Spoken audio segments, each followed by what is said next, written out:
Ahora sí que bienvenido a quien sea que esté llegando a este video. Estoy aquí el día de hoy con Ibra. ¿Cómo andas, Ibra? Muy bien, Ángel, encantado de estar platicando contigo nuevamente. Ya hace algunos años que grabamos las pláticas pasadas, pero estamos aquí de vuelta con temas bien interesantes. Venga. Primero que nada, pues platícanos un poco de cómo ha sido estos últimos años, meses, en qué andas, cómo te ha tratado la vida, ¿no? Ok, bueno, si no recuerdo mal, la última vez que hablamos fue mayo del 2023, algo así. Más o menos, pasado tu experiencia de sincronicidad, que compartiste. Sí, sí, sí, justo estaba tratando de hacer memoria para saber qué tanto comento y qué tanto puede resultar ya repetido, ¿no? Pero sí, digamos que a partir de esta experiencia súper loca que tuve en 2022, empecé a tratar de darle una mirada diferente al fenómeno de la sincronicidad. Es decir, eh, siempre he estado interesado como por temas de magia, de ocultismo, de esoterismo y la noción de sincronicidad pues está íntimamente ligada con el mundo interno de la persona, ¿no? De forma que pues cualquier persona que se haya interesado en el tema seguro da con el trabajo de Carl Jung y todo esto. Pero digamos que desde el año pasado o desde este mismo año también han habido una serie de experiencias en donde empecé a cada vez a tratar de integrar otros elementos al estudio de la sincronicidad, sobre todo elementos relacionados con los números, con las matemáticas, y ya no solo desde una perspectiva más ambigua o general que es la que todo el mundo conocemos, ¿no? Te pasó algo, pues seguro tú adentro traes algo, ¿no? Que es una visión un poco, no es por menospreciarla, pero es una visión un poco simple, ¿no? En el sentido de que no hay demasiados elementos como para poder ir más allá de la mera casualidad que uno se encuentra. Digamos que entre todos estos descubrimientos, si lo queremos llamar así, el más importante de todos fue cada vez empezar a prestarle mayor atención a los números, a las matemáticas. Esto en términos simples y concretos es, por ejemplo, la hora en la que te ocurre una sincronicidad, la fecha en la que te ocurre una sincronicidad, detectar si esa fecha es significativa, si esa fecha estuvo relacionada con algún otro evento anterior. Y a partir de todo esto, digamos que lo que empecé a descubrir, no solo yo, sino de las personas que me acompañaron en estas experiencias, es que pues fue algo que nos intrigó mucho de entrada, porque fue de la noción de que las sincronicidades no ocurren solamente porque sí, sino que los números, las matemáticas, sirven como una especie de patrón que nos arroja ciertas pistas, ciertos indicativos, indicadores de, eh, de un proceso mucho mayor, de un ciclo mucho mayor, ¿no? Entonces, digamos que a partir de esto empecé a tomar más apuntes, más notas, a prestarle más atención al fenómeno de la sincronicidad, a partir de ya no solo vincularlo con el mundo interno, sino además de eso incorporar elementos de las matemáticas, e incorporar también elementos de la lingüística, la manera en la que se estaba hablando, de qué estábamos hablando, cómo estábamos hablando. Y a partir de todo esto empecé a desarrollar una nueva teoría que, si me permites hacer un poquito de spam, digamos que la estoy difundiendo en un nuevo canal que he abierto recién, que se llama Glitcher, el proyecto, ¿no? Lo pueden encontrar como @ultra.glitcher, tanto en YouTube como en Instagram.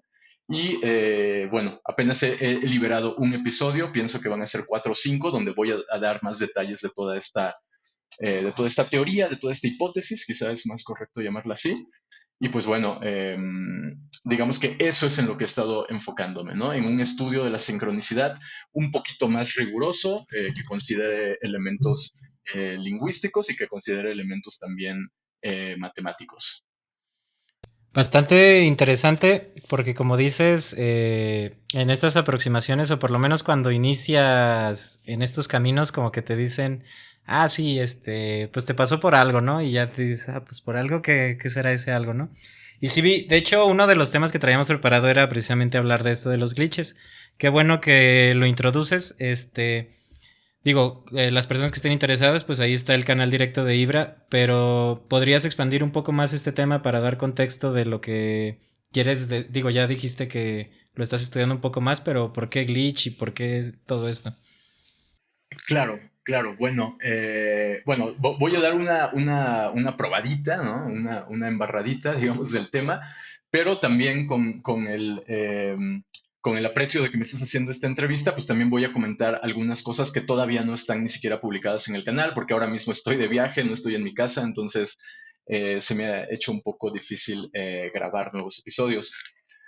Digamos que la idea de glitch es, en principio, algo que estoy tomando a partir del lenguaje informático, del lenguaje tecnológico.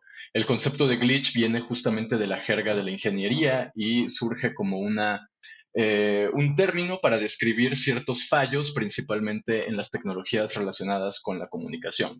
Es decir, fallos en transmisión de señales, fallos en transmisión de video, fallos en transmisión de audio. Y es un término que fue muy propio de la cultura tecnológica, de la tecnocultura.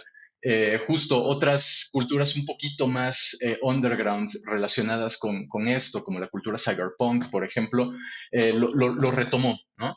Y de hecho, el término, digamos que pasa al lenguaje popular cuando la película Matrix lo asocia con esta idea que dentro de la cosmovisión de estas películas se relaciona con la sobreescritura de información dentro del código de la realidad y de que cuando existía una sobreescritura de información, la manera en la que el sistema procesa y expresa esta sobreescritura de información es a través de un fallo que se percibe, es un fallo que se percibe en forma de una anomalía. En la película de Matrix es básicamente la idea de un déjà vu a través de la cual a Neo se le explica que los glitches eran producto de una sobreescritura de información en el código de la realidad. Y me gusta mucho el término. Y por otro lado, también siento que encaja muy bien cuando lo combinamos con el sustrato ontológico, es decir, con digamos, con la esencia filosófica que plantea la teoría de la simulación, que es, como sabrás, es uno de los temas que también me han interesado por mucho tiempo. Entonces, digamos que si la simulación, si la realidad es básicamente una realidad simulada, ¿no? Si no recuerdo mal, también creo que en algún momento también hemos tocado ese tema. Si la realidad es una realidad simulada, bueno, entonces, ¿qué serían los errores que experimentamos en la realidad? Y cuando hablo de errores que experimentamos en la realidad, estoy hablando simple y sencillamente de lo que dentro de campos como la parapsicología se le llaman anomalías, se le llaman experiencias paranormales, se le llaman experiencias extraordinarias y pues bueno, todos estos fenómenos son estudiados justo entre otras disciplinas, por la parapsicología, pero no existe como tal un concepto de glitch dentro de estas disciplinas. Existen estos conceptos que mencioné recién. Entonces, justo para tratar un poco de diferenciar mi abordaje en términos ontológicos, es decir, en términos de lo que creo que existe en la realidad y en términos epistemológicos, es decir, en términos de cómo adquirimos el conocimiento de nuestra realidad, he decidido acuñar justo este término. Ahora, habiendo dicho esto, puedo ser un poquito más específico y, em, digamos, ir un poquito más allá del concepto. Cuando yo hablo personalmente de glitch, si bien me estoy refiriendo en principio a una anomalía, a un fenómeno paranormal, a algo inexplicable que nos ocurre en la realidad, em, además agrego una segunda capa a esa definición, que vendría a ser la siguiente. Es un fenómeno paranormal, extraordinario, anómalo, pero que además está relacionado con quién experimenta el fenómeno, con el sujeto, con la persona. ¿Por qué digo esto? Porque en muchas de estas otras disciplinas, por ejemplo la parapsicología, estos fenómenos pueden o no estar relacionados con la persona, ¿no? Es decir, Si yo veo no sé, una aparición fantasmal, de pronto acabo de ver una sombra o acabo de ver una entidad o lo que sea, puede ser que no necesariamente esa aparición esté conectada conmigo. Puede ser que yo solamente estuve en el momento indicado, en el lugar apropiado y me tocó ser un testigo de dicha cuestión. Ahora bien, lo que yo propongo no es un debraye mío, no es nada más una ocurrencia, sino que las experiencias que he estado registrando están directamente relacionadas con aspectos míos o de las personas que estaban conmigo en el momento en el que ese fenómeno ocurrió. Con lo cual, el dilema o el núcleo que trato de transmitir con todo esto es la noción de que el glitch vendría a ser algo así como un fenómeno que se produce únicamente o que está íntimamente relacionado con la persona que lo está experimentando. ¿Qué fundamentos tengo para decir esto? Bueno, tenemos desde física cuántica hasta estudios de la conciencia, hasta incluso dentro de la física, no necesariamente la física cuántica, la supersimetría también. Hay muchas disciplinas donde justo se ha puesto en juego la noción de que el observador, quien observa el fenómeno, de alguna forma interviene con la realidad. Dicho de otra forma, quien estudia el fenómeno o quien presencia el fenómeno forma parte del fenómeno. Ese fenómeno no hubiera podido ocurrir si esa persona no hubiera estado ahí para interactuar. Quizá el ejemplo más conocido para las personas que están interesadas en estos temas, pues es el famoso efecto observador de la física cuántica, ¿no? Donde la partícula, o donde más bien, donde el electrón, el fotón, la partícula de luz, eh, toma digamos, la forma de onda o de partícula, lo que en física le llaman el colapso de la función de onda, dependiendo de un elemento que esté observando, de un instrumento de observación, ¿no? Entonces, a partir de esta idea, lo que yo propongo con el concepto de glitch es la noción de que el glitch vendría a ser algo así como un demostrativo de que el fenómeno que ocurrió en la realidad es un fenómeno donde yo estoy interviniendo y por lo tanto es un fenómeno sobre el cual en teoría yo podría seguir interviniendo, con lo cual me lleva a mi siguiente estadio de esta investigación, que vendría a ser la noción de que si bien los glitches forman parte de ciclos que están en cierta forma predeterminados eh, en la realidad, es decir, ciclos que nos ocurren cada cierto tiempo, ¿no? Un ejemplo de esto son diferentes fenómenos paranormales que me han ocurrido el 30 de octubre, ¿no? Uno que me ocurre el 30 de octubre de 2016, uno que me ocurre el 30 de octubre de 2022, eh, pero que además estos fenómenos, cuando uno logró calcular o anticiparse a cuándo se va a volver a manifestar el glitch, uno tiene una ventaja sobre el glitch.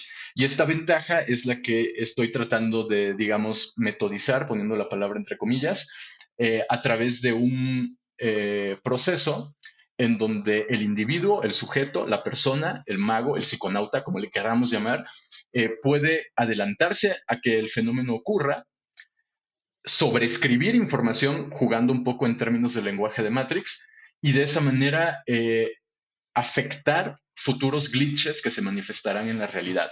Esa es, digamos, muy, muy, muy a grandes rasgos la idea central de todo este trabajo. Interesantísimo, Ibra. Suena muy loco también, pero bastante interesante más que nada. Es muy loco, es muy loco. Te iba a decir, también hablamos mucho sobre magia. Ahorita mencionaste la palabra mago, psiconauta. ¿Cómo relacionas todo esto de los glitches? Digo, es una jerga también como mencionas, esto del lenguaje computacional, pero también tuviste estas clases de la historia de la magia y todo esto. Todo este viaje de iniciático, como le queramos llamar, se relaciona directamente con este proceso de manifestación un tanto más complejo que estás compartiendo, ¿o cómo lo relacionas por ahí? Sí, sí, sí, por supuesto. Si no tienes como una base mágica, estos fenómenos puede que te ocurran. De hecho, yo tengo la hipótesis de que a la mayoría de las personas nos ocurren, pero si no tienes, digamos, un bagaje en formas de entender la realidad que sean mágicas, esto quiere decir en formas de entender la realidad que presupongan que el sujeto tiene una capacidad de actuar sobre la realidad, o dicho de otra forma, de que la mente es capaz de actuar sobre la materia, es muy difícil que le otorgues un estatus ontológico válido a la experiencia. ¿Qué quiero decir con esto? Que la mayoría de las personas van a decir, ah, fue una casualidad, o ah, qué cosa tan rara, creerás que hoy en la mañana estaba pensando en Juanita y en ese momento Juanita me mandó un mensaje. Qué cosas tan locas, ¿no? Bueno, vamos a seguir comiendo, desayunando, viendo el programa. O sea, estas cosas pasan desapercibidas en la vida. ¿Por qué? Porque sencillamente no tenemos un paradigma, una forma de ver la vida que nos diga que estamos ante un fenómeno importante. Y cuando digo esto, lo relaciono con la magia. ¿Por qué? Porque, por ejemplo, culturas en donde el concepto de magia no es algo exótico, no es algo que permanece por fuera de la realidad cotidiana y donde estos temas forman parte de la esencia misma de diferentes tradiciones, en esas culturas fenómenos tales como la casualidad, la sincronicidad, que imagínate, en Occidente tuvimos que esperar hasta que llegara Jung para que apenas fuera el primer occidental que se atrevió a conceptualizar desde una perspectiva académica, intelectual, el fenómeno. Pero tuvimos que esperar hasta que llegara Jung. En cambio, por ejemplo, si nos vamos a la India, eh, en la India existe un concepto que se llama lila, que vendría a ser algo así como el juego de Dios o el juego de los dioses. Y lila, y el concepto de lila básicamente te dice que la sincronicidad es un evento sagrado, es una ventana por la cual la divinidad se manifiesta en la vida, ¿no? Alguien que habla mucho de esto es José Luis París, a quien he entrevistado ya en 3 ocasiones, y justo pues el tipo ha desarrollado un método que permite en cierta forma entramar este tipo de situaciones. Lo que yo estoy haciendo es a través de otra vía, que es justamente la de usar el lenguaje tecnológico, la de prestar atención al factor numérico. Estoy tratando justamente de introducir la noción de que estas manifestaciones, sí, puede que sean manifestaciones de la divinidad, lo que sea que cada quien entienda por divinidad, pero además de eso, cuando uno se adelanta a la manifestación, uno es capaz de modificarla y por eso es que también a todo este proyecto lo he llamado glitch hacking, hackeo de glitches. Una cosa es el glitch, que ahí está, que ahí ocurre, que es una correlación entre un fenómeno inexplicable allá afuera y algo que yo traía allá adentro. Y otra cosa es que yo pueda de ahora en adelante también generar modificaciones en futuros glitches. Para ejemplificar esto de manera que no le quede duda a la gente, porque si no puede que empiecen a abandonar este programa porque digan, no entiendo a qué está hablando este tipo, vamos a ponerlo en términos simples. Una cosa es que yo salga a la calle y vea un ovni, por decirlo de alguna manera, y otra muy diferente es que yo esté hablando de ovnis, salga a la calle y vea un ovni. A eso me refiero con el glitch. Una cosa es un fenómeno inexplicable como o una rareza, ¿no? De, qué extraño, unas luces en el cielo que se comportan de manera extraña. Y otra cosa es que yo esté hablando de luces en el cielo que se comportan de manera extraña y que en ese momento me toque ver luces en el cielo que se manifiestan de forma extraña. Esas situaciones me han pasado, o sea, me han pasado muchísimas veces y tengo el orgullo de decir que la mayoría de esas experiencias tengo testigos que pueden incluso avalar que eso ha ocurrido, ¿no? Eh, entonces, bueno, justo es un poco la noción de que a través de la magia uno puede tener una cierta base conceptual que te permita asimilar de una mejor forma cuando ocurran estos fenómenos, contrario a la mentalidad típica occidental que te diría, no, pues fue casualidad, te lo estás inventando, es tu mente, lo alucinaste, etcétera, etcétera, etcétera. Que los occidentales somos buenísimos poniendo ese tipo de excusas, ¿no? De acuerdo. Ahorita que me mencionas esto de que tú estás desarrollando, por así decirlo, tu propio método, también me queda claro que en estos caminos iniciáticos, pues el viaje es profundamente individual, entonces hace sentido que lo que, a tu manera de explicarlo, a ti te va a funcionar mejor que en el caso, por ejemplo, de este señor José Luis Parise, que por cierto están muy buenas esas pláticas. A quien esté escuchando esto, también vaya y cheque esas entrevistas de Ibra con este sujeto.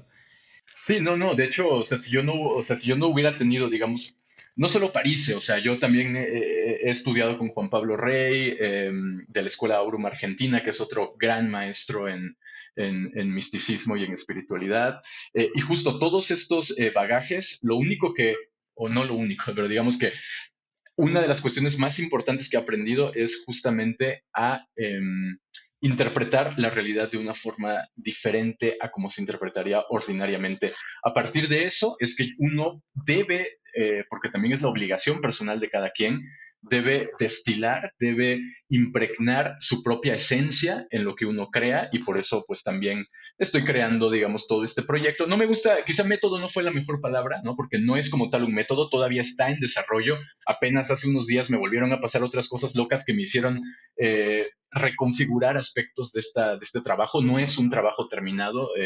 De ninguna forma tampoco puedo compararme con personas que llevan 30, 40 años estudiando el tema a profundidad, pero es mi aporte al tema, ¿no? En donde justo estoy tratando de destilar mi propia esencia para que también le pueda servir a otras personas que sean compatibles con lo que estoy trayendo, ¿no?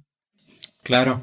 Y te iba a compartir también todo esto que me dices del lenguaje matemático y estas cosas, de cómo vivimos en un ciclo, es decir, estamos atrapados de alguna manera en cosas más grandes, en historias más grandes que el individuo. Me recuerda al sistema de medición que, por ejemplo, aquí en México los anahuacas usaban, ¿no? O sea, tenían su calendario solar, lunar, sideral, y cada 25.000 años se repetía, lo llamaban soles, o sea, todo esto de ciclos, también el hinduismo, ¿no? Lo repite. Eh, quiero, Quiero que me tires un trip por ahí, o sea, ¿qué tipo de ciclos, qué tipo de historias conoces y cómo se relaciona todo este conocimiento como matemático, como dices? ¿Por qué la realidad se manifiesta en patrones, no? O sea, ¿qué ves tú por ahí? Ok, te voy a dar la respuesta simple, porque este tema me lo he quedado debatiendo con mi novia, con mis amigos, hasta las 6 de la mañana y comenzamos a las 8 de la noche del día anterior. O sea, y no lo acabamos. O sea, y te lo juro que es así. La respuesta más sencilla es, ¿por qué ocurren estos ciclos? Esto es mi opinión, mi perspectiva. No tengo pruebas de esto, pero es mi intuición más profunda de acuerdo a lo que ha pasado. Y tengo que aceptar que no es una respuesta bonita, pero es lo que creo que es lo que está pasando. Creo que estos ciclos se repiten porque todo está predeterminado. Yo antes era más bien de una noción diferente, no era tan amigable con la idea del determinismo, pero a lo que me lleva estas experiencias a deducir es que estamos insertados en una realidad que está programada y lo que vivimos muy similar a Matrix, cuando Neo se encuentra con el oráculo, ¿no? Le pregunta a Neo, ¿tú ya sabes si voy a elegir esta galleta? Y ella le dice, no estás aquí para elegir la galleta, si te vas a comer o no la galleta, eso ya lo decidiste antes, estás aquí en todo caso para comprender por qué tomaste tal decisión.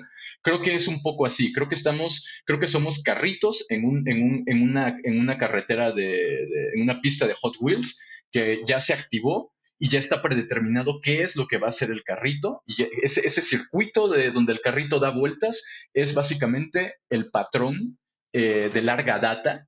Y también hay patrones de menor data y hay patrones de muy menor data. Es decir, todos dormimos y soñamos cada día. Cada 24 horas tenemos una fase de vigilia y tenemos una fase de sueño.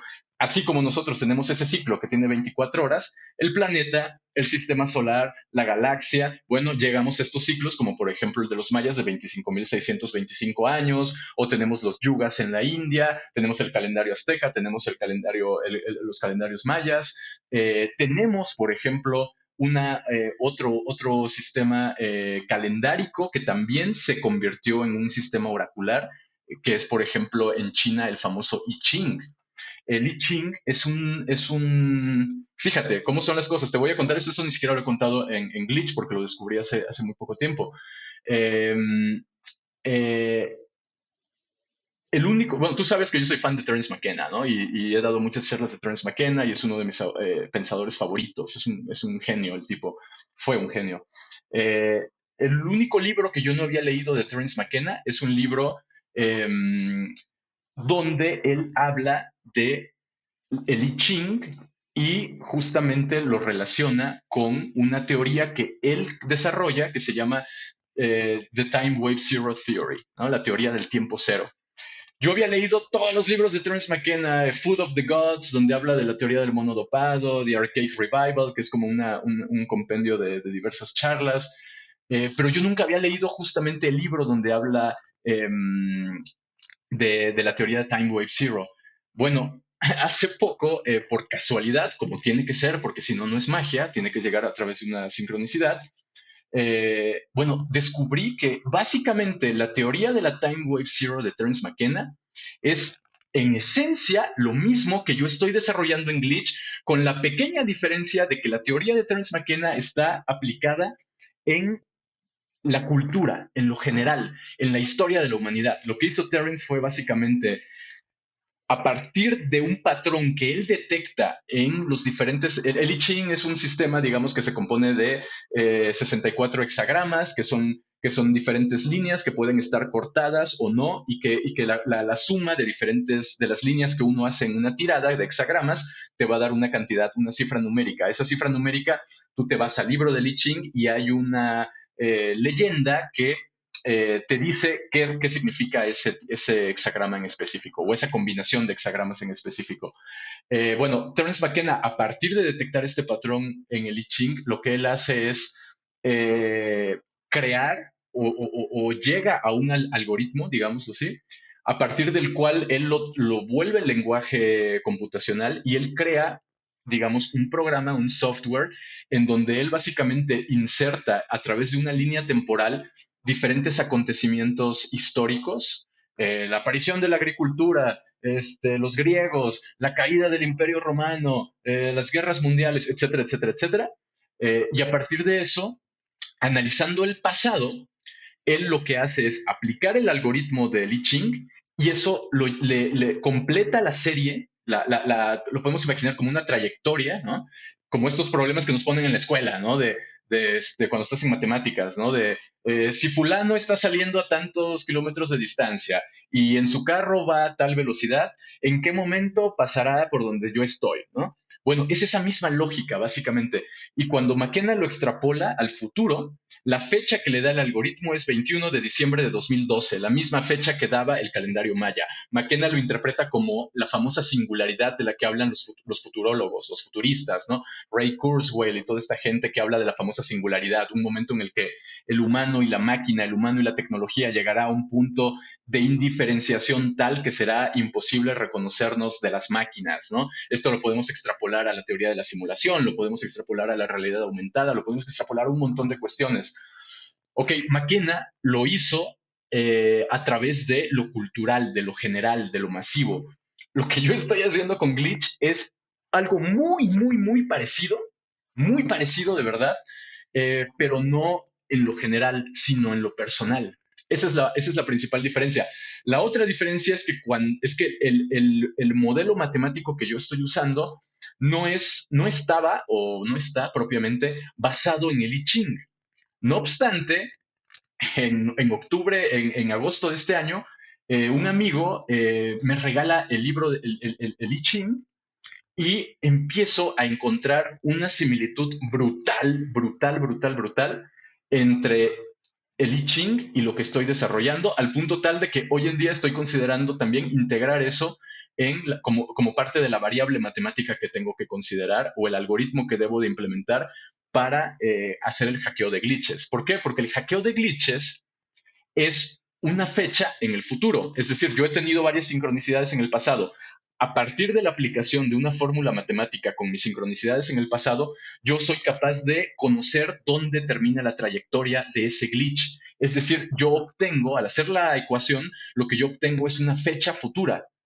Y si yo tengo una fecha futura, es como si me dijeras, dentro de 2 días se te va a presentar otra sincronicidad a tal hora.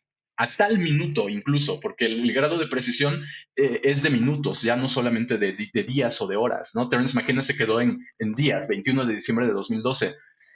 Yo las dos, tres veces que he aplicado esto, a lo que la matemática me lleva es a minutos exactos, ¿no?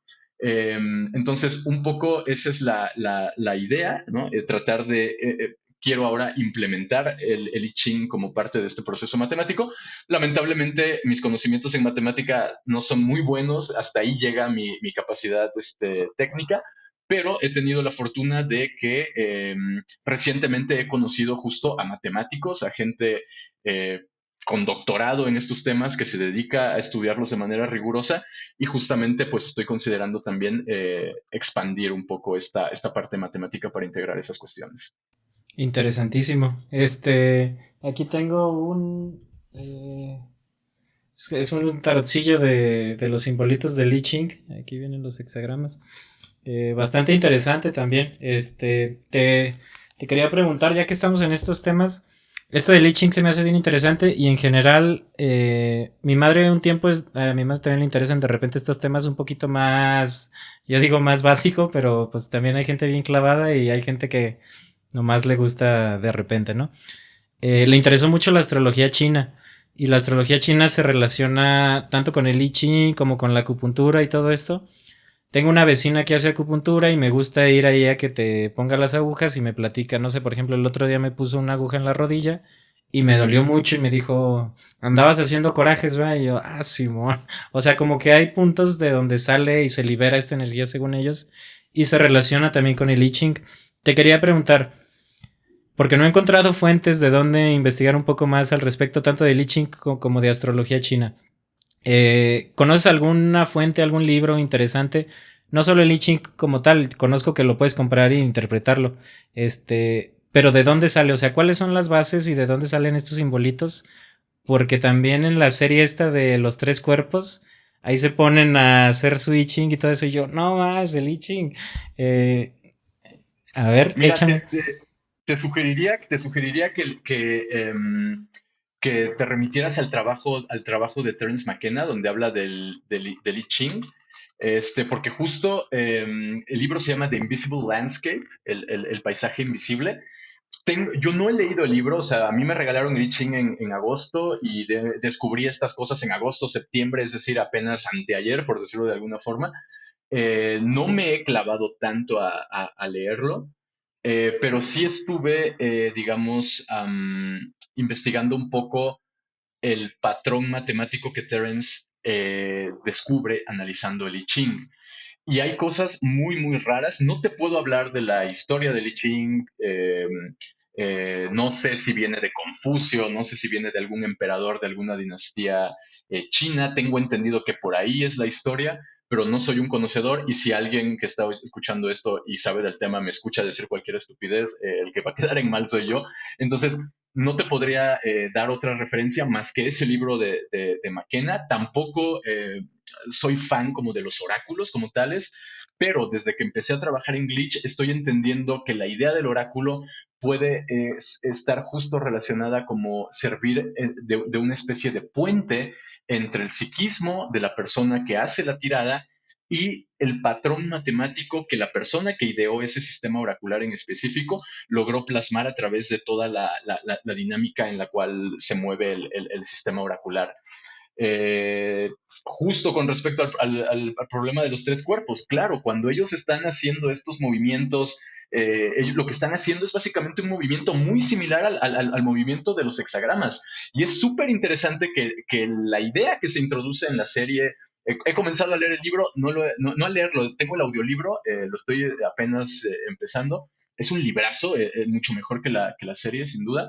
Pero bueno, justo la idea que proponen ahí tiene que ver con la noción de una placa madre, es decir, con esta idea de que cuestiones externas pueden configurarse de tal manera que se estén replicando a nivel microcosmos, macrocosmos, procesos relacionados con lo cósmico. Es decir, la tirada de una carta no es que el sacar la carta te está dando el futuro, es todo el proceso intrapsíquico que termina derivando en por qué terminaste eligiendo esa carta y no cualquiera de las otras que conforman el mazo del tarot, o del oráculo del que estemos hablando, y a partir de ahí se produce un proceso que creo podría estar en cierta forma reflejando tanto aspectos de la psique de quien hace la tirada como aspectos macrocósmicos que la persona que diseñó ese sistema oracular logró plasmar. Al menos eso es lo que he logrado entender de los comentarios que ha hecho Terence con respecto al I Ching, ¿no?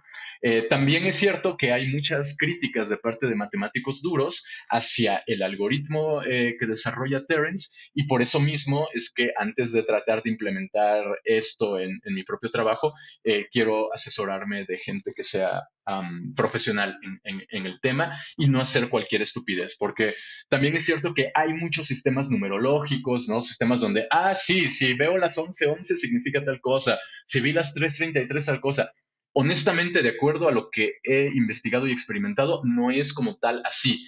El 3:33 puede significar algo para ti, el 11:11 puede significar algo para mí, pero creo que es peligroso caer en estas numerologías, como tú dijiste hace rato, quizá un poquito más simples, en el sentido de que se trata de vender un sistema genérico que sea igual para todos. Y todas las culturas iniciáticas y todos los sistemas mágicos son muy cuidadosos al momento de decirte que adoptes un sistema basándote únicamente en aspectos generales, sin considerar las especificidades que ese sistema representa para ti, ¿no? Porque, en efecto, o sea, veo a veces que mucha gente, digamos que dentro de la comunidad interesada en temas espirituales, por decirlo así, está esta noción de, 444 quiere decir que es el número de los ángeles. Y es como, no sabemos, carnal, no sabemos, puede que sí, puede que no, puede que signifique otra cosa. ¿Qué significa el 444 para ti?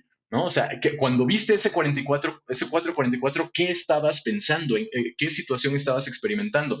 Y a partir de ahí uno debe de forjar su propio camino. Por eso es muy importante siempre tomarse a sí mismo, tomarse a uno mismo como la unidad de medida de cualquier cosa, al menos desde la magia, eso sería lo que se te diría. Y ser muy precavidos a la hora de adoptar sistemas parejos que no tengan diferenciado el factor individual de cada persona, valga la redundancia.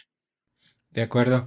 De hecho, también sí tengo amigos conocidos que andan en estos temas de numerología, astrología, y sí lo veo más como un tipo de nueva religión. Digo, tampoco pues puedo estar diciéndoles lo que está bien o está mal, porque precisamente sería hacer lo que, lo que estamos criticando de buscar individualmente, pero sí veo que esta nueva religión de los números o de la astrología es literalmente una nueva religión, como dices. Crea comunidad y lo que quieras, pero al mismo tiempo aprisiona, ¿no? Sí, sí, sí. Sí, por eso soy muy cuidadoso al momento de querer, o sea, de hablar de este proyecto. No, no es numerología, no es no es el arte de manifestar con tus deseos la realidad que tanto quieres y decir, soy rico, soy rico, soy rico. No es ninguna de esas cosas. De hecho, suelo burlarme mucho de ese tipo de cosas. Es más bien algo que va a requerir, que lo único que requiere de ti, digamos, es mucha atención en el momento en el que ocurren estas sincronicidades. En todo caso, lo que se exige es, en todo caso, que lleves un registro de estos fenómenos. Y a partir de eso, la parte matemática a la que yo llegué es muy fácil, o sea, es literal sumas y restas, ¿no? No es ecuaciones hipercomplejas, ¿no? Porque tampoco sé hacer ecuaciones hipercomplejas, pero tampoco creo que la respuesta sea significados genéricos que ciertos números pueden tener en la realidad. En todo caso, es mucho más alineado con la tradición mágica, la noción de descubrir, con todo lo que significa esa palabra, descubrir, quitarle lo que cubre a la cuestión, descubrir qué significa ese número para ti, ¿no? Y por eso no trato de vender la nueva religión del glitch ni nada por el estilo, ¿no? De acuerdo. Buena aclaración. Ya que estabas mencionando esto de los estudios, de que quieres estar en un punto más riguroso, vamos a decirle. Este, Digo, te mandé las preguntas, pero vamos aquí introduciendo este tema. Me interesa saber tu vida antes de todo esto, ¿no? Antes de convertirte en Ibra, como te conocemos hoy, como te conocí yo. ¿Cómo eras en la escuela? ¿En qué momento te empezó a dar esta chispita como por cosas más rarillas, vamos a decirle? No sé, en prepa, secundaria, ¿qué clase de estudiante eras? ¿Cómo te desempeñabas? ¿Eras de 10? Ahí platícame un poquitillo. Claro, sí, y gracias por hacer la pregunta. Creo que nadie me había hecho este tipo de preguntas antes, porque tampoco es como que interese mucho, ¿no? O sea, en todo caso lo que interesa es lo que uno puede compartir ahora, pero entiendo que puede haber quizá alguna curiosidad sobre etapas anteriores, ¿no? Era de nueves y dieces, no obstante, creo que nunca encajé exactamente en el estereotipo del nerd. Creo que sí tenía muchos amigos que encajaban ahí, pero digamos que más que un nerd, propiamente fui antisocial, nihilista, incluso si nos queremos poner rimbombantes con las palabras, hasta medio misántropo. eh, no tengo hermanos, entonces crecí totalmente solo.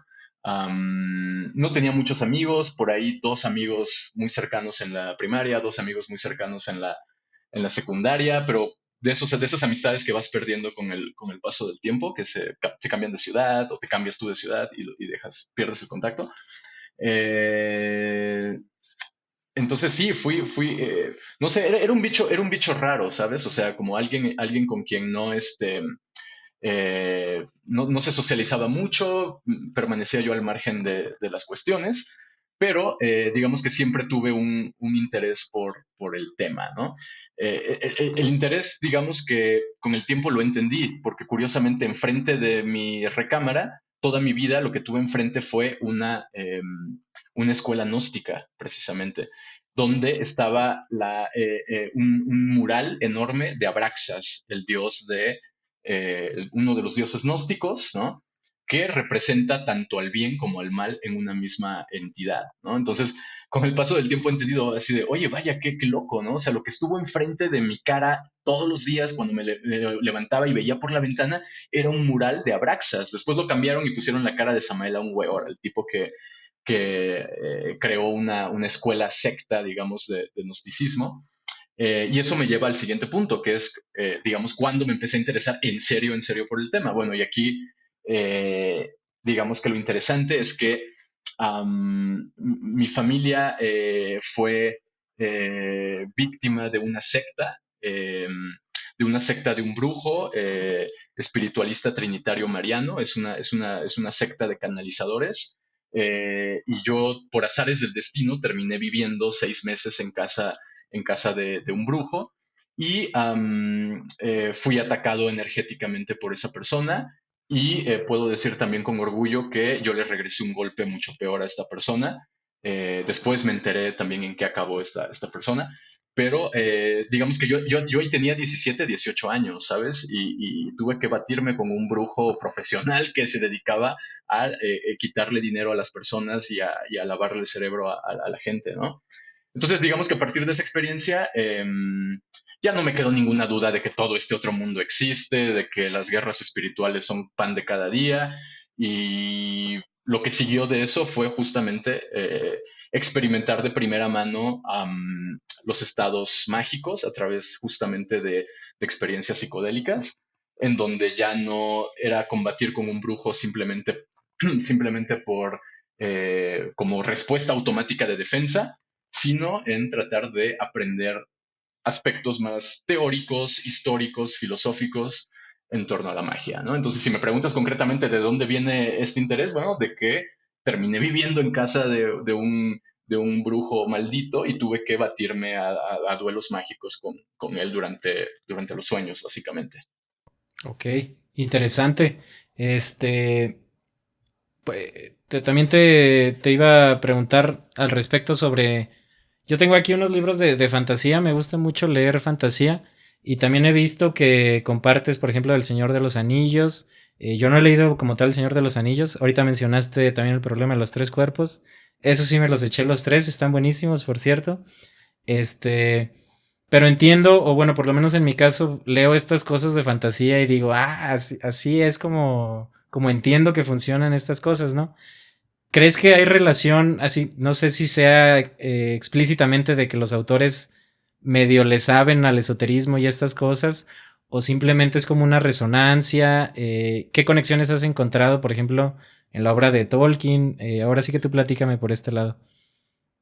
Sí, ese es un gran tema y también vuelvo a agradecer la pregunta porque justo tampoco, sobre todo en generaciones, pues mientras más jóvenes las generaciones, menos hábito de lectura hay y también cuando te empiezas a interesar, digamos, en ensayos, en literatura científica, uno va perdiendo el hábito de la literatura, de otro tipo de literatura, ¿no? De narrativa, de fantasía, de lo que sea, ciencia ficción, etcétera, ¿no? Sí, en mi caso, justo los libros de Tolkien definieron como mi adolescencia, por lo mismo de que no tenía como muchos amigos. Am, am, y bueno, los libros, después de leerlos, los dejé por años y ya no volví tanto a pensar en Tolkien y digo, las películas me encantan y tal, pero lo dejé ahí relegado a un segundo plano.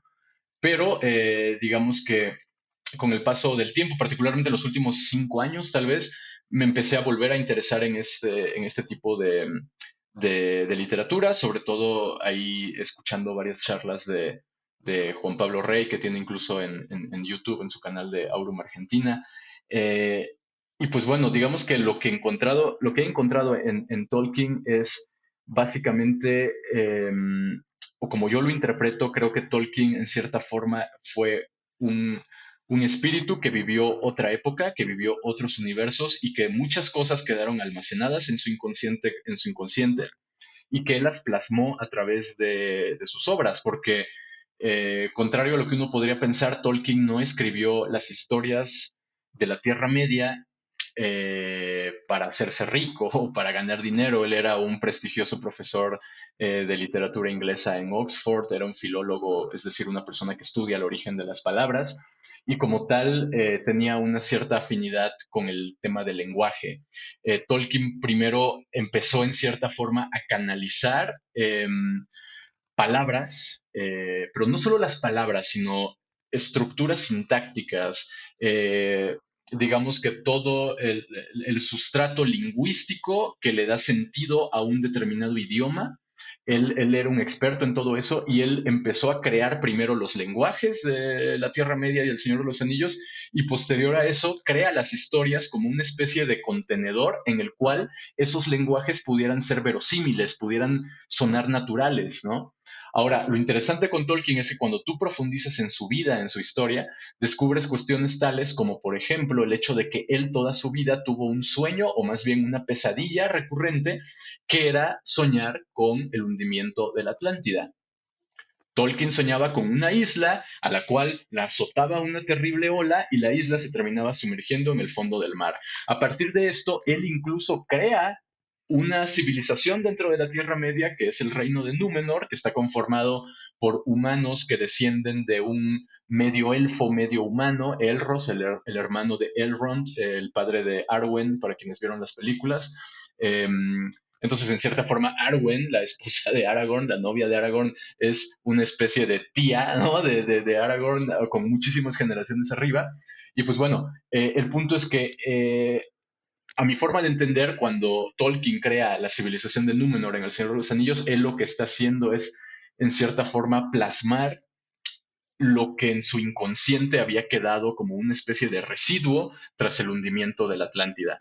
Entonces creo que muchas de estas obras que nosotros llamamos fantasía o ciencia ficción son en realidad canalizaciones, se podría entender por un lado, canalizaciones que el sujeto hace con respecto de lo que está flotando en el inconsciente colectivo, o son propiamente residuos del inconsciente de esta persona que ha pasado por todas esas otras historias, ¿no? Esto lo vemos, por ejemplo, muy claramente en Tolkien con toda su legendarium, su lore que crea, eh, pero también está en otras obras, ¿no? Por ejemplo, Dune de Herbert plantea una metáfora increíble que a mí me parece de las más precisas con respecto a la noción de profecía, por ejemplo, ¿no? Porque en Dune, que ahorita se ha vuelto a poner de moda por las películas, lo que estamos viendo con toda la profecía de la profecía de Dune, la profecía mesiánica a la cual Paul Atreides es sujeto, ¿no?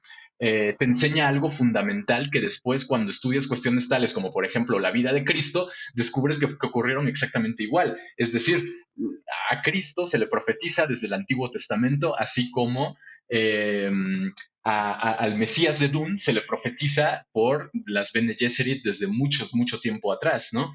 Ahora, ¿qué quiere decir esto?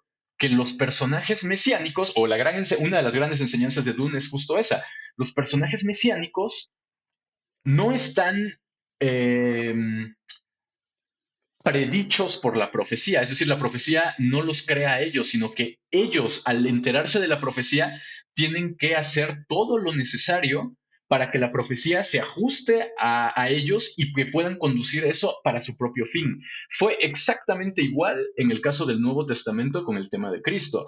Él toma las profecías del Antiguo Testamento que hablaban de un Mesías, empieza a representar las escenas que estaban descritas de lo que tenía que hacer. El Mesías va a tener que llevar a cabo milagros. El Mesías va a tener que ser traicionado por uno de sus discípulos. El Mesías va a tener que ser asesinado o crucificado. Ok, y después va a tener que resucitar. O sea, imagínate, no se la pusieron fácil al tipo. Tuvo que armar todo un plan para hacer milagros, ¿no? Los cuales se explican. Hay muchos libros donde se explica el tema de los milagros, ¿no? El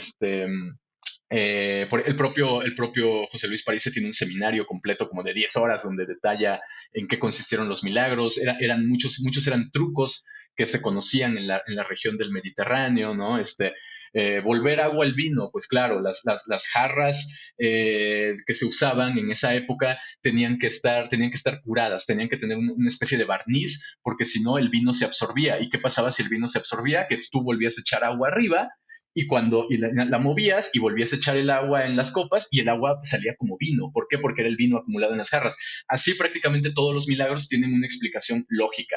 Ahora, eso no es demeritar la historia bíblica, sino por el contrario, es darle crédito a la persona que llamamos Cristo, de que el tipo logró armar todo un plan, toda una estrategia para representar cosas que estaban profetizadas desde antes. Bueno, lo mismo ocurre en el caso de Dune, donde también Paul Atreides tiene que hacer toda una serie de, de eventos, de situaciones, tiene que generarlas para a partir de ahí él poder dirigir la situación hacia su motivación personal, que era en este caso, pues combatir a los Harkonnen y toda esta cuestión, ¿no? Entonces, creo que justo eso es algo que vemos justo en la fantasía, en la épica, en la ciencia ficción, en el cyberpunk, por ejemplo. El cyberpunk que tuvo su momento de auge en los noventas con novelas de William Gibson como Neuromancer, con novelas de Neil Stephenson como Snow Crash,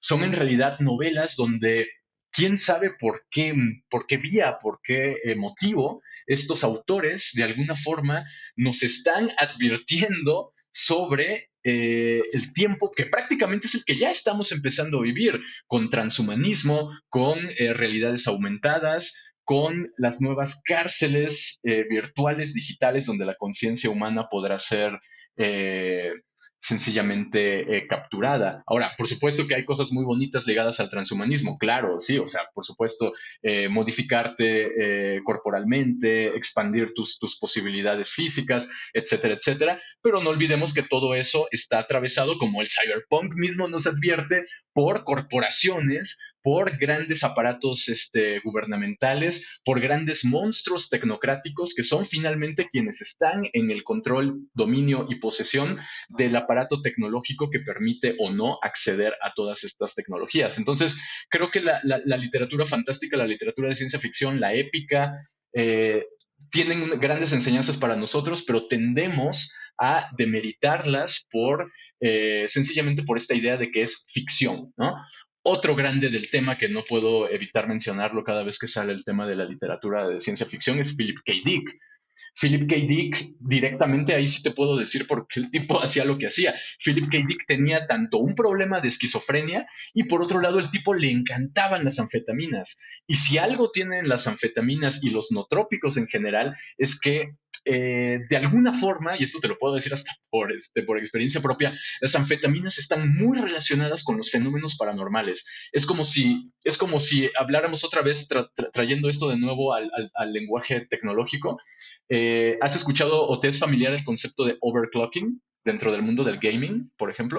Sí, es como cuando sobrecargas la compu para que corra mejor, pero se puede quemar, ¿no? Exactamente, lo dijiste perfecto. El overclocking es mover la velocidad del reloj que trae el procesador o una tarjeta gráfica para que puedan trabajar a una velocidad mayor a la que están programados de fábrica, por defecto. Por supuesto, el gran riesgo del overclocking es que el aparato se queme y ahí acabó todo, ¿no? Pero, pero, si bien eso puede ocurrir, puede que no ocurra a la primera, puede que haya una serie de momentos en donde el overclocking te puede funcionar bien. Personalmente creo que eso es lo que ocurre un poco con el tema de las anfetaminas. Creo que las anfetaminas en cierta forma es como un overclocking cerebral. Es como el cerebro está trabajando a una velocidad mayor y esto es notorio con anfetaminas, con nootrópicos. ¿Por qué? Porque justo cuando la lucidez y la capacidad de generar conexiones en la mente aumenta producto de una intervención farmacológica, es lo más parecido a que tú moviste la velocidad del reloj de tu propio procesador y eso de alguna forma, si partimos de nueva cuenta de la noción de que hay una correlación entre la percepción de la realidad y la mente del sujeto, la mente del observador, ese overclocking tendría que tener un efecto en la realidad. Yo creo que ese efecto está relacionado con la manifestación de ciertos fenómenos anómalos, como podrían ser sincronicidades o como podría ser cualquier otro fenómeno estudiado desde la parapsicología. Y obviamente el riesgo es el mismo riesgo que tomó Philip K. Dick cuando cayó en adicción a muchas de estas sustancias, que es pues no llegar a viejo, vamos a decirlo así, ¿no? Porque obviamente estás dañando tu sistema a largo plazo, ¿no? Eso no quita de que hay un cierto valor en esas experiencias, pero bajo ninguna manera es algo que yo le recomendaría a la gente. Experimenten para hacer overclocking cerebral, ¿no? Quiero ser muy claro con esa cuestión. No obstante, el fenómeno ahí está y es innegable. Y Philip K. Dick, tanto por su condición psiquiátrica original como por estas conductas problemáticas que tenía con anfetaminas, él era capaz de percibir cosas súper extrañas. O sea, Philip K. Dick, de hecho, tiene una visión donde se entera de que su hijo tiene una enfermedad y en ese momento él le dice a su esposa así de, oye, fulanito tiene tal enfermedad, hay que llevarlo al médico. Lo llevan al médico y sí, tenía la enfermedad que a Philip K. Dick se le había manifestado en una experiencia de estas, ¿no? Incluso cuando estábamos haciendo el podcast en el canal de Mindsurf, con mi amiga Regina entrevistamos a Anthony Peake, un escritor inglés que entre otras cosas ha escrito la que para mí es la mejor biografía de Philip K. Dick. Philip K. Dick, The Man Who Saw the Future, el hombre que vio el pasado, en donde detalla todas estas historias de una manera exquisita. Y lo interesante es que este señor, Anthony Peake, comenta en algún momento, no en nuestra entrevista, eso se lo vi en otro video, comenta de que él estaba en un evento de charlas sobre Philip K. Dick, hablando de Philip K. Dick, y una persona del público le dice, pues, ¿qué crees? Esto que está pasando en este momento de que tú estés hablando de Philip K. Dick, también lo predijo Philip K. Dick y le muestra una parte de un relato de Philip K. Dick donde Philip K. Dick en su cuento, en su historia, habla de que hay un evento donde están hablando de Philip K. Dick y la persona que está hablando de Philip K. Dick tiene un nombre que es casi idéntico al de Anthony Peake. Entonces imagínate, pasan los años, pasan las décadas y el tipo se sigue anticipando a lo que va a ocurrir en el futuro porque quedó escrito en una historia que él escribió en un cuento de décadas atrás, cabrón. O sea, puedes hacerte la idea de qué tan intensa estaba la mente de este sujeto, ¿no? Y así como un montón de personajes de la literatura, ¿no? Eh, que lamentablemente, repito, por ser literatura de ficción, muchas veces no se les da el mérito que merecerían, valga. De acuerdo. No conocía nunca había escuchado de Philip K. Dick. Tendré que darle una checada. Suena bastante No, interesante. películas de los 90s, Total Recall, Minority Report, un montón de esas pelis noventeras, dos mileras, están basadas en cuentos de Philip K. Dick. Hace unos años creo que fue HBO que sacó la serie de um, The Man in the High Castle, que también está basada en un cuento de Philip K. Dick. De hecho, es uno de los autores cuyas obras más se han llevado al cine y a la televisión. Te lo recomiendo totalmente. Te recomiendo Valis, que en español creo que le pusieron Sivaimbi con S y V. Eh, Te recomiendo, por supuesto, Sueñan los androides con ovejas eléctricas, que es de donde está basado Ah, Blade Runner. Él es el autor. En fin, tiene joyitas, joyitas, joyitas. La transmigración de Timothy Archer, que también es otra de sus historias cortas más fascinantes. Una joya, Philip K. Dick. ese de las ovejas, ya lo había escuchado. Subo también a otro canal, subo reseñas de este señor Brandon Sanderson. Y ahí me comentan de otros autores. Y ya me habían recomendado muchísimo ese de las Claro, ovejas. claro. Sanderson, recuérdame, ¿qué novela escribe? Tiene un universo compartido, el Archivo de las Tormentas, Mistborn. Es como Marvel, pero versión fantasía. Está bueno. Es más modernillo el güey. No, nunca me he clavado. Sí, pero bueno, hay muchísimos autores de toda esta línea que yo no sé, habría que ver cada caso particular, qué es lo que está pasando, si el tipo canaliza información de otro lado, si es un recuerdo que por ahí quedó del inconsciente colectivo, o cuál es la razón por la que escriben lo que escriben. Pero sí, la literatura de ciencia ficción está llena de todos estos detalles. De acuerdo. Nomás compartiendo antes de cerrar este tema, por ejemplo, en el Sanderson tiene una saga que se llama El Archivo de las Tormentas y se me hizo bien interesante que habla de este ciclo que se repite y repite y la humanidad después de cada ciclo como que llegan unos espíritus de otro plano y los dejan en una humanidad literal en la época de piedra. Entonces llegan estas figuras como mesiánicas que también son las encargadas de proteger a la humanidad y les enseñan otra vez desde el principio cómo a manejar el bronce y todo esto. Entonces, lo interesante es que se aburren estos señores de estar repitiendo este ciclo tanto tiempo y dicen, no, pues ya vamos a fingir que ganamos y ya si regresan los malos, pues ya que la humanidad se la pele, nosotros ya estamos locos, por así decirlo. Pasan milenios sin que vuelva a pasar y estos güeyes de haber sido dioses, por así decirlo, su mente quedó fragmentada por tanto repetir este ciclo. Entonces, pues esta es la premisa de la historia, ¿no? De este ciclo que se repite y ya estos salvadores que ya no los pueden salvar. Bastante interesante, bastante buena. Sí, no, y si a mí me lo preguntas, eso no es ficción. O sea, un periodista que ha estudiado este tema a detalle es Graham Hancock, por ejemplo. Escribió Fingerprints of the Gods, después escribió Magicians of the Gods, que es justo la premisa que tú estás platicando. Y al tipo hizo su serie en Netflix, que está disponible ahí, 2 temporadas de Ancient Apocalypse, y le han tirado con todo, ¿sabes? O sea, la Sociedad Arqueológica Americana mandó incluso cartas a Netflix pidiendo que la serie se le etiquetara como ficción, ¿sabes? Porque básicamente te está diciendo nada que ninguna otra cultura no te diga, ¿sabes? La idea de que hay ciclos planetarios que se repiten, la humanidad ya pasó por ciclos de destrucción, ya volvió a nacer. En todas las culturas encontramos siempre la noción de un grupo de personas que viajaron, que transmitieron conocimiento a las personas que sobrevivieron a estos cataclismos.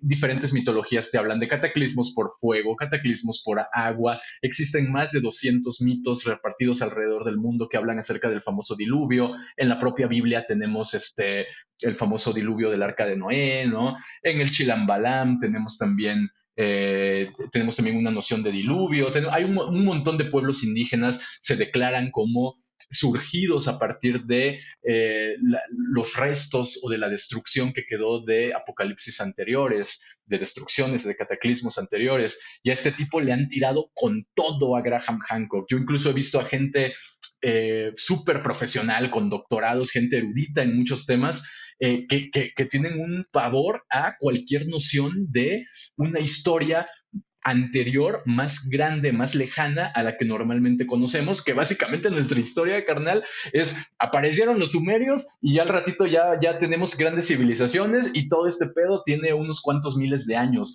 O sea, y hasta ahí llega nuestra historia. Y cuando aparecen estos personajes que nos dicen, no, hubieron cosas mucho anteriores, hay evidencias arqueológicas, hay anomalías arqueológicas que pueden considerarse como evidencia de un pasado remoto que por cuestiones de alineaciones astrológicas, que por cuestiones de construcción, de ingeniería, sencillamente lo que nosotros suponemos que era la humanidad en esa época no nos da para justificar o para explicar cómo se construyeron esas cosas, comenzando con la pirámide, con la esfinge, la erosión de la piedra de la esfinge no corresponde con los años con los que supuestamente nos dicen que tiene de antigüedad.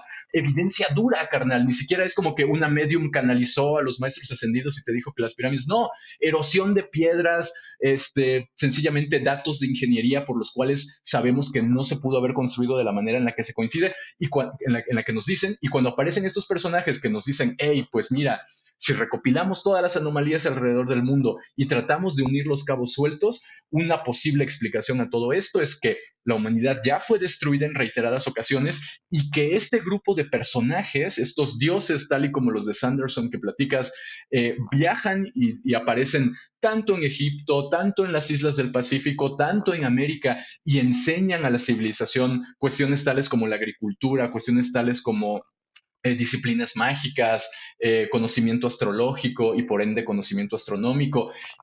Y de pronto atan estos cabos a estos personajes como a Graham Hancock, les dan con todo. Entonces, realmente es como si nosotros mismos tampoco quisiéramos saber qué pasó con nuestro pasado. Y por eso este tipo Hancock tiene una frase que me parece lindísima, y con eso podemos cerrar el tema, ¿no? Que es como esta idea de somos una especie con amnesia.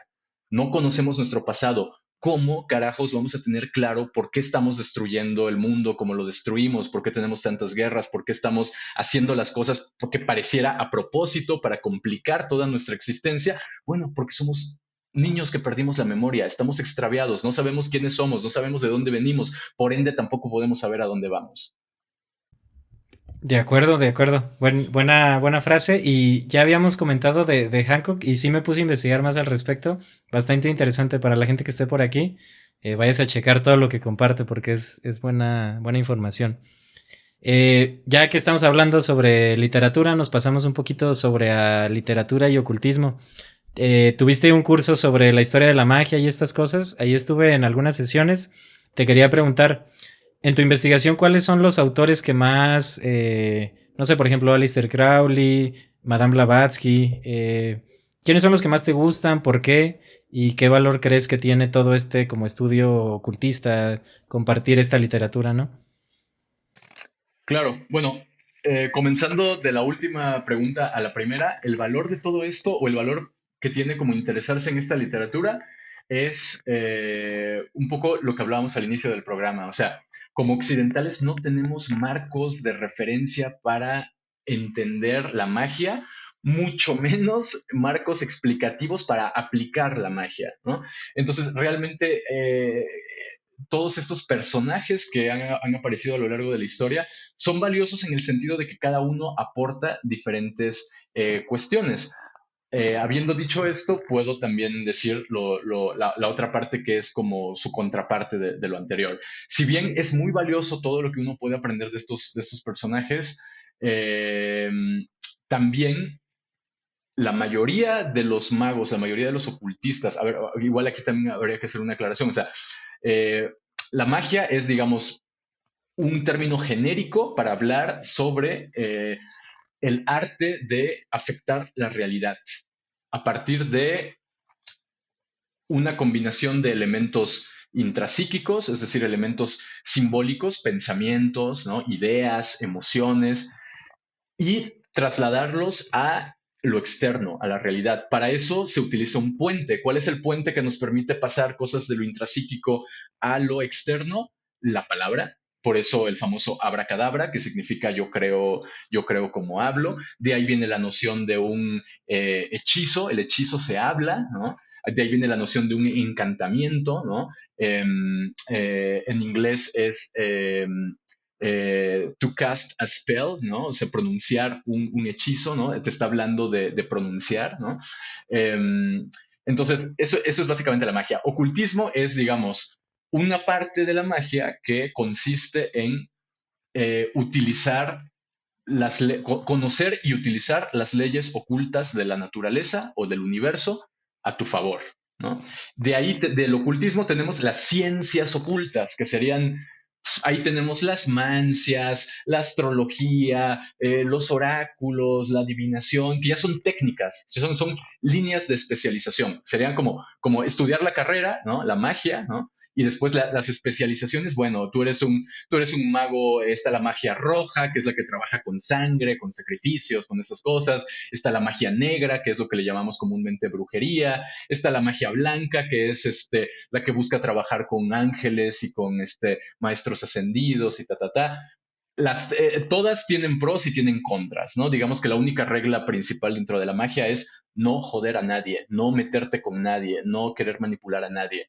Eso es como la regla de oro y de ahí cada quien puede ir tomando cositas de diferentes lados. Ahora, ¿cuál es la contraparte de lo que dije del valor de todos estos occidentales que desarrollan modelos y sistemas teóricos y prácticos y demás?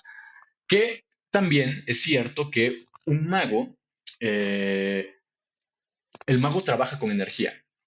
¿Ok? Entonces, el mago, es más, yo he visto magos negros en festivales de música electrónica que están literal robándole la energía a la gente que está ahí bailando o a la gente que está alrededor del fueguito y no se dan cuenta que el brujo les está sacando la energía mientras suena la sonaja, ¿no?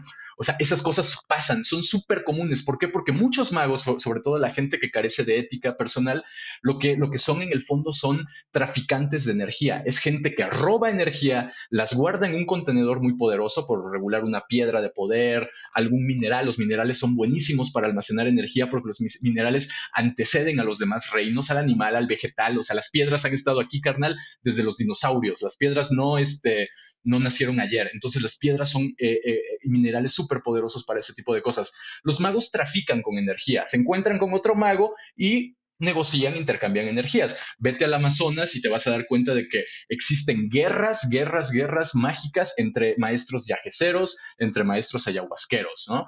Entonces, la batalla mágica y la guerra entre clanes y escuelas y tradiciones mágicas sigue siendo algo vigente hasta hoy en día.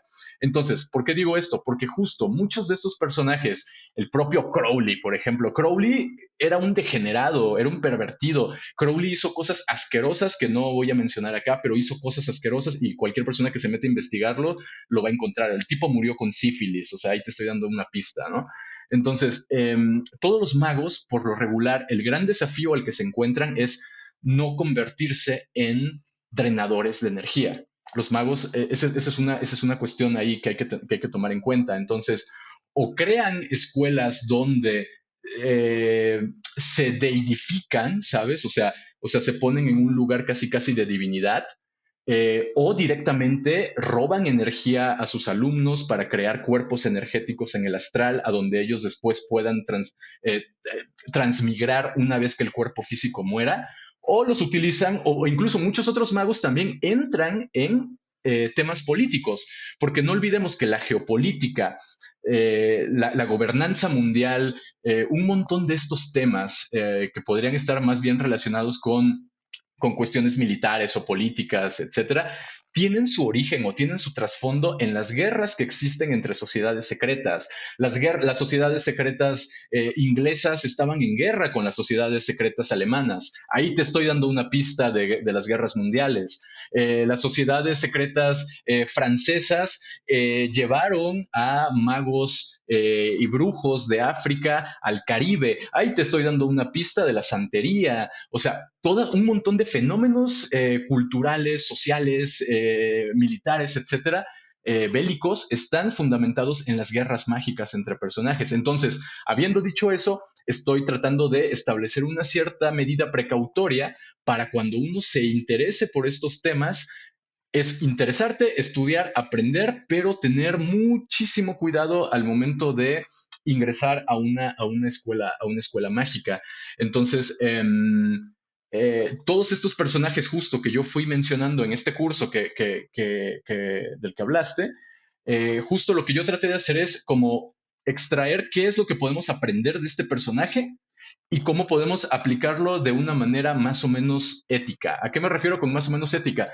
Por ejemplo, hay un tipo de magia que es probablemente una de las más poderosas, que es la magia sexual, que es magia que utiliza la energía que se produce durante el acto sexual, que yo no me meto a ese tema, ¿no? O sea, ¿por qué? Porque no quiero karma sobre mí. O sea, es como buscar la manera en la que uno puede estar más limpio posible. Entonces, lo que hice fue dar un curso muy introductorio, pero que te brinda las bases para, a partir de ahí, empezar tú a construir y a desarrollar tu propia práctica mágica a partir de ciertas bases que no te comprometen, que no te genera karma. ¿Por qué? Porque si te genera karma a ti, yo me estoy generando el karma a mí porque yo fui el que te enseñó eso, ¿no? Entonces, también hay que tener muchas precauciones.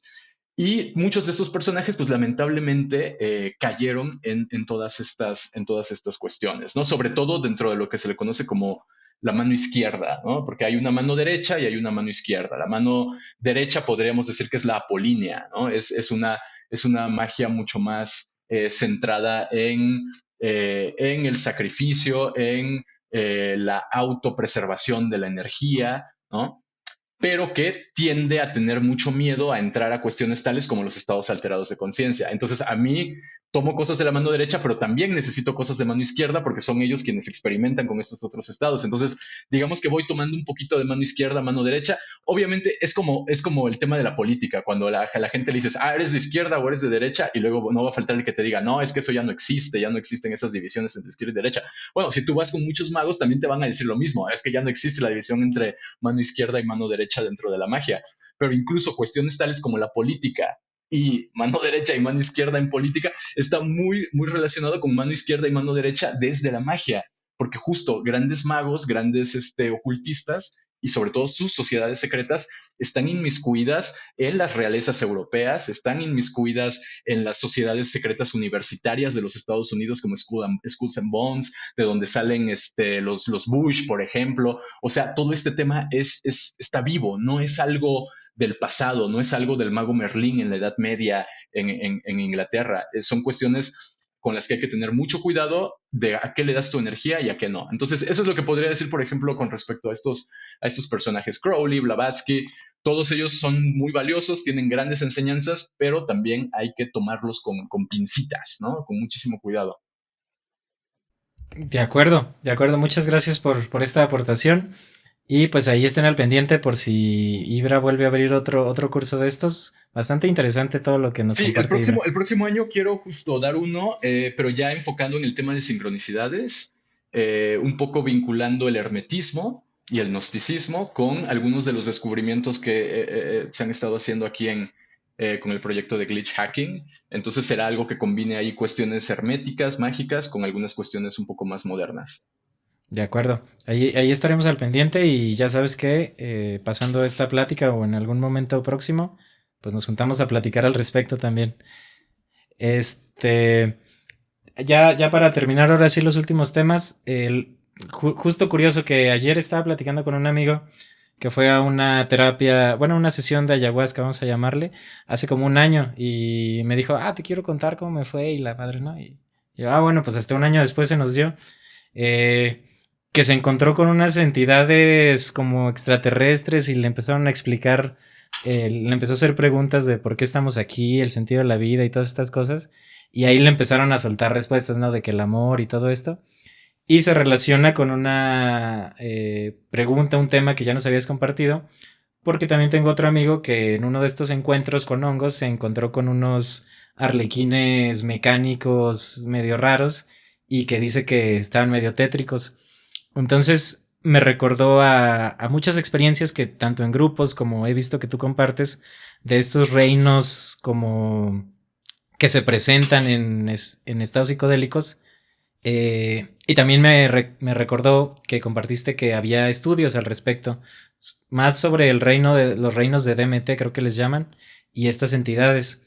Ya hemos hablado de entidades en otros capítulos, pero ¿qué me puedes decir al respecto sobre, por ejemplo, estos arlequines? ¿Cómo se clasifican? Más o menos lo que tú sabes. ¿Puedes confiar en estas entidades? No sé, ahora sí que tú platícame. Qué buena pregunta. Sí, mira, si me hubieras hecho esta pregunta hace unos años, te hubiera dado una respuesta súper diferente a la que te voy a dar, pero a ver, de entrada es un tema fascinante porque el hecho de que personas de diferentes culturas fumen DMT, tomen ayahuasca o lo que carajo sea y que vean a estas entidades, ya de ahí, de entrada, es un tema, es un fenómeno fascinante, ¿no? Lo cual te lleva a especular la posibilidad de que estas entidades, en efecto, existan en un reino, en un plano independiente a el estado psicodélico y que ellas estén ahí viviendo, reinando o lo que sea, ¿no? Entonces, al igual que la ayahuasca, o particularmente al igual que el DMT, la gran aportación que tiene esa sustancia en concreto es que te induce un shock ontológico. Es decir, después de que sales de ese estado, tu concepción de la realidad tiene que verse radicalmente reconfigurada. Es decir, lo que tú creías que es real, eh, pues ahora lo has expandido para considerar otras cuestiones que antes las relegabas al término de la fantasía o del imaginario. Entonces, desde ahí es una experiencia muy, muy valiosa. Ahora, ¿qué son los arlequines y todo esto? Ahora, hoy en día, yo de 35 años te diría lo siguiente, creo, al menos desde mi perspectiva, que son extravíos, son pérdidas de tiempo. No me interesa saber si son reales. O sea, hay gente de las manos derechas mágicas que te van a decir, son seres del bajo astral, ¿no? Incluso me he encontrado con sacerdotes babalawos africanistas que te dicen son seres del bajo astral. Terence McKenna decía, no, son los elfos mecánicos autotransformables. Yo siempre contaba, probablemente te la conté si hablamos alguna vez de esto, aquella famosa experiencia donde estos arlequines me dijeron que ellos eran viajeros en los diferentes universos y que lo que ellos se dedicaban a hacer era recolectar historias de los viajeros como nosotros, que con los que se encontraban en estos reinos, en el domo famoso del DMT, y que después ellos compartían, eran como traficantes de historias, ¿no? Después le compartían esas historias a otros viajeros y así, o sea, hoy en día ya no me mortifico, por decirlo así, tratando de averiguar la naturaleza ontológica de estas entidades. No me interesa saber si son reales o no. ¿Por qué? Porque creo que muchas veces son una pérdida de tiempo. Para echar a andar el proyecto de Glitch, o más bien como una especie de coadyuvante en mi proceso de registrar sincronicidades, yo he estado usando no trópicos. Es decir, desde hace ya muchos meses lo que más utilizo son no trópicos y no propiamente psicodélicos. ¿Por qué? Porque me he dado cuenta de que de que los no trópicos, al igual que lo que hablábamos un poquito del overclocking cerebral, necesitas un poquito de ayuda para estar lo suficientemente fino en términos de percepción para poder identificar estos patrones o estas señales escondidas en la realidad, ¿no? Entonces, a medida que empecé a usar no trópicos, me he dado cuenta de que muchas veces la experiencia psicodélica puede ser un extravío y esto me ha llevado a diferenciar dos tipos de psiconáutica, una que le llamo psiconáutica de profundización y otra que le llamo psiconáutica de liberación. La psiconáutica de profundización es, por ejemplo, el tipo de psiconáutica que una persona experimenta como tu amigo cuando va a una ceremonia de ayahuasca, en donde tomas la sustancia, después de media hora, una hora, hay una fase en donde van a haber ciertas visiones, donde van a haber percepciones visuales que tienen que ver con símbolos que corresponden por lo regular, a la cultura de la persona que te está dando la sustancia. Yo tomé ayahuasca en Brasil y ¿qué fue lo que empecé a ver? Empecé a ver serpientes enrolladas en árboles que era exactamente como la selva amazónica, ¿no? Entonces, eh, puedo inferir que el chamán, que era un payé de esa región, estaba en cierta forma impregnando con su cultura a la propia bebida, ¿no? Ahora, ¿hay algún problema en esto? No, no exactamente que haya un problema como tal. El tema es que si empiezas a tener estas visiones, entras como en una realidad virtual. Entras en una pantalla, entras en un juego con su propia narrativa, con sus propios objetivos, sus misiones, con su propio entorno, con sus propias reglas. Y depende de si eso es lo que quieres o no. Si eso es lo que quieres, está muy bien, perfecto. Lo que yo me he dado cuenta con el tiempo es que, por ejemplo, para traerlo a colación con lo que dices tu pregunta, ¿no? En algún momento de esta experiencia que yo tuve en Brasil, por ejemplo, aparecieron estos seres, los arlequines, los aliens, como le quieras llamar. Eh, y lo primero que dije o que sentí fue como, ay, no, no, carnal, no, o sea, viajé un chingo de kilómetros, estoy acá teniendo esta experiencia y me estás dando lo mismo que me sale echar de meta en la sala de mi casa. O sea, es como otra vez, yo ya me sé de qué va esto. Vas a hablar conmigo, yo te voy a hacer preguntas, me vas a dar respuestas, después me vas a mostrar tu tecnología, me vas a dar un regalo, después me vas a poner un enigma, después yo voy a, cuando baje yo del efecto, voy a estar tratando de recordar qué carajos fue el regalo que me dices, porque para colmo después la memoria empieza a fallar y te vas olvidando de lo que esos seres te dijeron. Entras en un juego con ellos y la próxima vez que voy a tomar, voy a buscar otra vez a la misma entidad para que ahora sí me diga eso que no me alcanzó a decir la vez que hablamos la vez anterior. Empiezas, caes en el juego y te sigues metiendo, metiendo, metiendo. Es como vas bajando, bajando, bajando, bajando, bajando, bajando. Por eso le llamo psiconáutica de profundización. No es que esté mal la profundización, es un tipo de psiconáutica que, como el LCD, entras en un juego con tu propio enigma, con tu propio acertijo que tienes que resolver adentro de tu cabeza, que claro, si lo haces bien, sales con un aprendizaje de ahí. Pero el riesgo es que se puede convertir no sé si existe la palabra, pero aficionadismo, digamos, en una afición, en un hobby, te dedicas a bajar y ahora la siguiente sustancia, y dicen que con esta vez más aliens que con la anterior, entonces te dedicas a seguir bajando, bajando, bajando y te pierdes. Cuando yo me encontré esos seres en este viaje, lo primero que les dije fue como, no, no, o sea, llévame al siguiente nivel, no tengo tiempo de jueguitos, de acertijos, de que tú me ofrezcas un conocimiento, de que yo te haga una pregunta y vamos a entrar en una dinámica que no va a tener fin, literal, no va a tener fin, porque créeme, o sea, probé de meter muchas veces cuando tenía 25, 26 años, ya sé de qué va este juego y no estoy para eso en este momento de mi vida, ¿no? Entonces, lo que yo he optado ahora es justo por estas otras sustancias o estas otras metodologías que se dirigen más hacia una psiconáutica de liberación, que es, en lugar de entrar a más enigmas y a más niveles eh, subterráneos, digamos, lo que busco es la manera de salir de acá, es decir, de llevarme el efecto o la ventaja que me puede dar la sustancia a lo cotidiano, a entender cosas de mi vida, cosas de la cultura, cosas de la sociedad, cosas de nuestra época, cosas de la región en la que habitamos, a analizar problemas sociales, analizar problemas culturales. Y a partir de ahí he encontrado justo como una psiconáutica que a mi parecer tiene más sentido. ¿Sobre qué son en sí estos seres? Te digo, gente de mano derecha te va a decir son seres del bajo astral, ¿no? Otras personas te van a decir, no, son los guardianes de los portales interdimensionales que guardan la frontera entre nuestro reino y el reino del DMT, el famoso domo, o, o, o, o los reinos triptamínicos, ¿no? Entonces, no hay forma de saberlo, ¿no? Creo que la experiencia es útil en primera instancia para generar, número uno, un shock ontológico, donde te des cuenta que la realidad incluye otras cosas que normalmente no consideras realidad, incluyendo, por supuesto, a otras formas de vida, otras formas de inteligencia no necesariamente humanas. Creo que también tiene un valor mágico porque en esos estados definitivamente cuando eres un mago lo suficientemente capaz puedes hacer pactos con esas entidades, pero al igual que lo que dije antes, muchísimo cuidado, nunca es recomendable andar pactando con nada ni con nadie porque nada es gratis en el universo, nada es gratis en la vida y siempre hay un precio que se paga. Entonces, lo único que diría sería como, está chida la experiencia, en efecto hay un aprendizaje, pero cuidado con perderse demasiado experimentando esto, que no olvidemos que los que experimentan esto son maestros chamanes, maestros ayahuasqueros, gente que está entrenada desde niña literalmente para navegar estos estados y para negociar con estas entidades.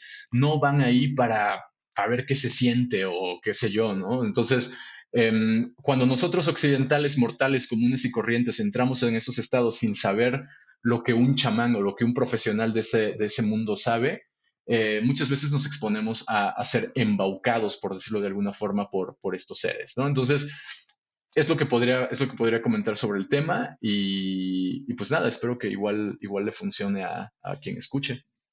No, muy, muy enriquecedora tu respuesta y bastante acertada, diría yo.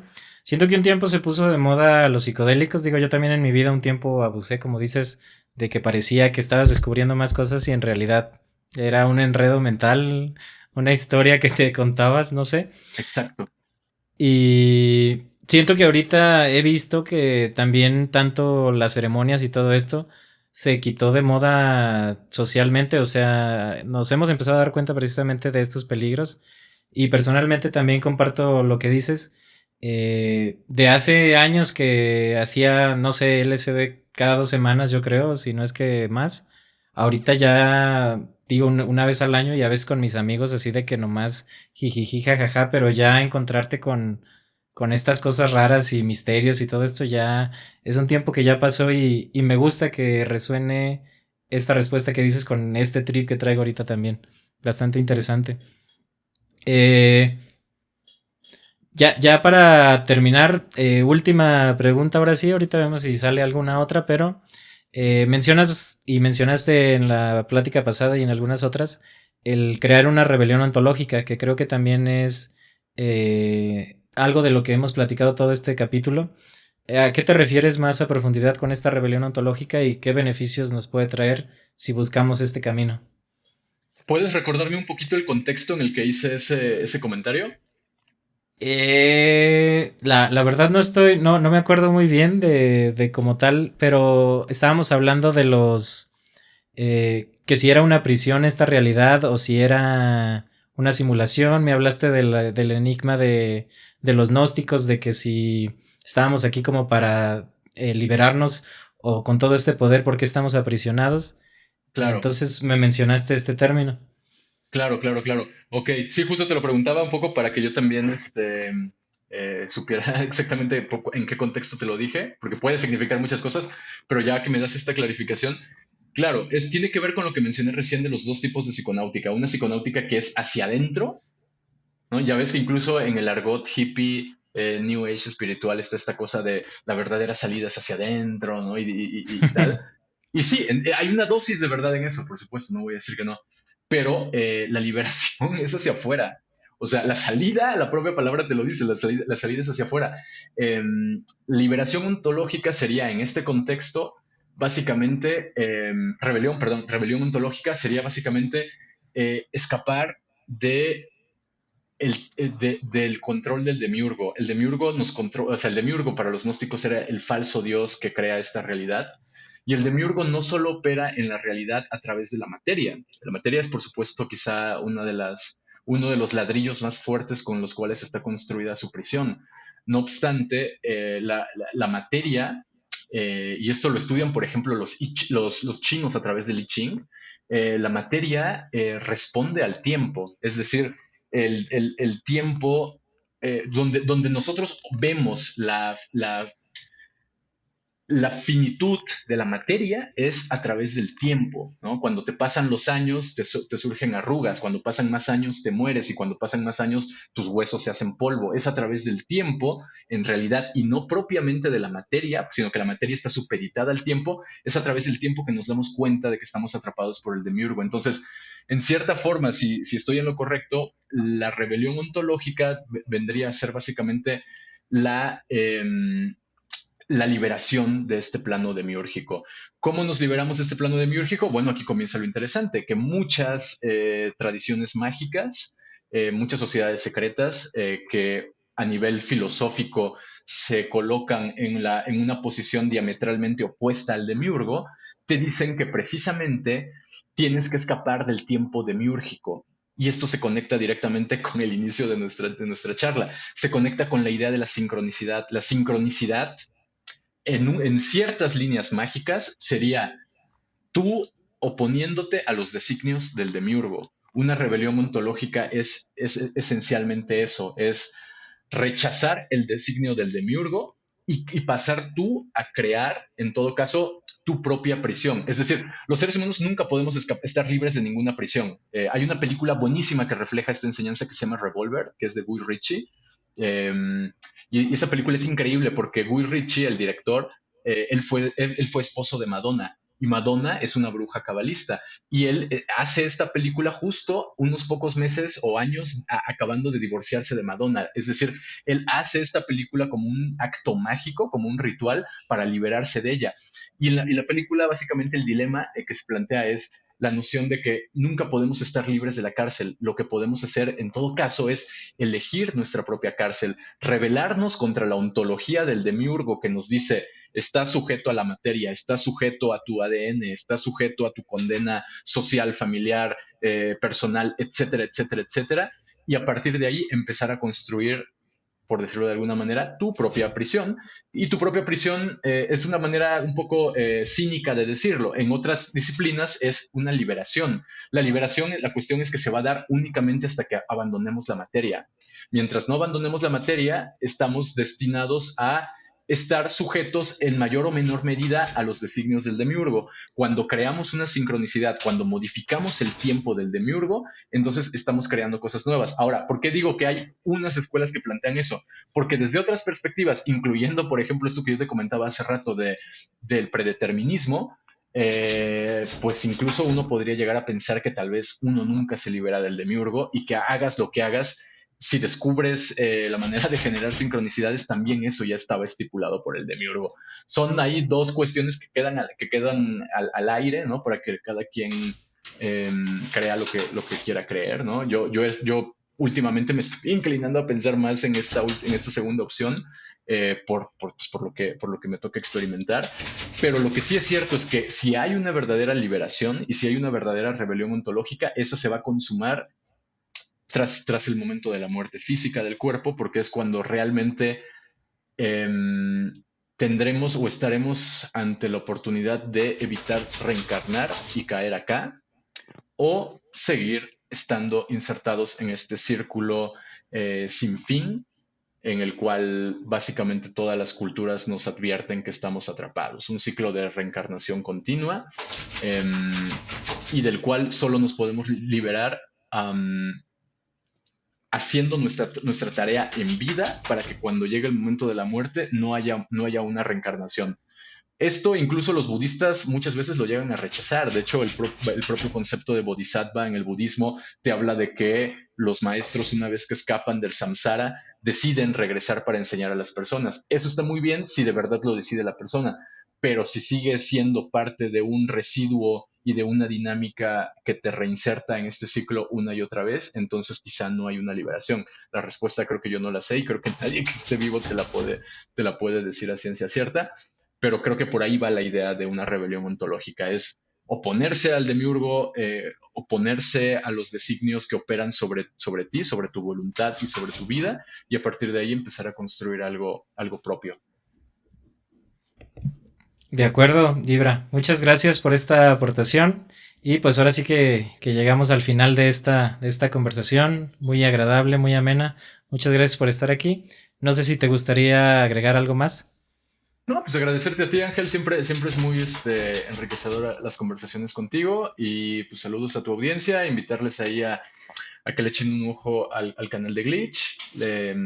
Lamento no estar subiendo contenido con la frecuencia que me gustaría, pero se va a subir todo lo que se está desarrollando, porque un poco esa es la finalidad de trabajar todo este proyecto, compartirlo. Entonces, pues nada, ahí recordarles el canal de Ultra Glitcher en YouTube, y también ahí en Instagram. Ahí estamos en contacto.